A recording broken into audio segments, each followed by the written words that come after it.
انت عارف ان شقة الاسكان الاجتماعي اللي انت حصلت عليها دي ممكن تتسحب منك بين يوم وليلة؟ ده طبعا بالقانون، لان وزارة الاسكان حددت بعض الحالات اللي ممكن تتسحب فيها شقتك في اي وقت. وعشان ما تتفاجئش بسحب الشقة منك هقولك بالتفصيل ايه الحالات اللي ممكن تتسحب فيها الشقة، وازاي تقدم على شقق الاسكان الاجتماعي، وايه تفاصيل اخر اعلان شقق الاسكان. بعد ما اسعار العقارات ارتفعت وزادت بشكل مبالغ فيه، ناس كتير قرروا انهم يلجأوا لشقق الاسكان الاجتماعي، وده لان اسعارها اقل بكتير من سعر السوق، ده غير انها بتكون في اماكن مميزه ومساحتها مناسبه. لكن خلي بالك ان في بعض الحالات ممكن تسحب منك شقه الاسكان الاجتماعي. حسب المصري اليوم فوزاره الاسكان حددت بعض الحالات اللي هتسحب منك شقق الاسكان الاجتماعي. اولها لو ما كملتش دفعات السداد الخاصه بالوحده السكنيه خلال الفتره اللي مسموح بيها، وقتها بيتم سحب الشقه منك.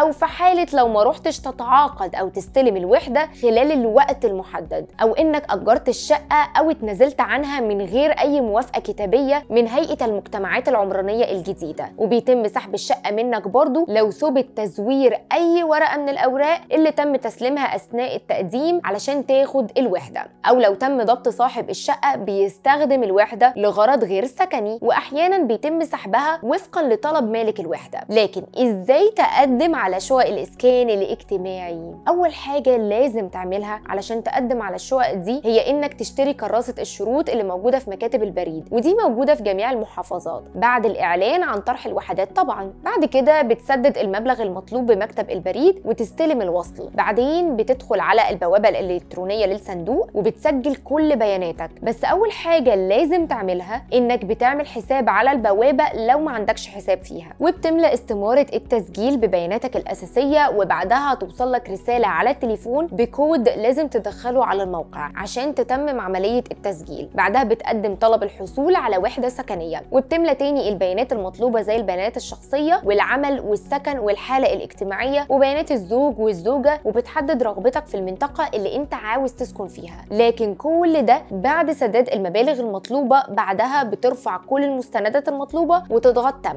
وبالمناسبه وزاره الاسكان من المتوقع انها تعلن عن موعد فتح الحجز للاعلان 18 خلال نهايه العام الحالي 2023 او بدايه العام المقبل 2024. ومن المفترض ان الاعلان ده يكون للفئات محدوده الدخل، وبيتم سداد باقي 10% عند الاستلام، وتقسيط باقي 90% من ثمن الشقه بنظام التمويل العقاري بالتقسيط على 30 سنه كحد اقصى. وبالنسبه للمقدم فهو هيكون 15000 جنيه للشقق مساحه ال 75 متر، و22000 جنيه للشقق اللي مساحتها 90 متر. لكن ده بشرط ان عمرك ما يقلش عن 21 وما يزيدش عن ال 50 سنه في نهايه تاريخ الاعلان، وتسدد مقدم الحجز، وما تكونش قدمت على اكتر من وحده سكنيه في الاعلان الواحد. قول لنا بقى ايه رايك في شقق الاسكان الاجتماعي؟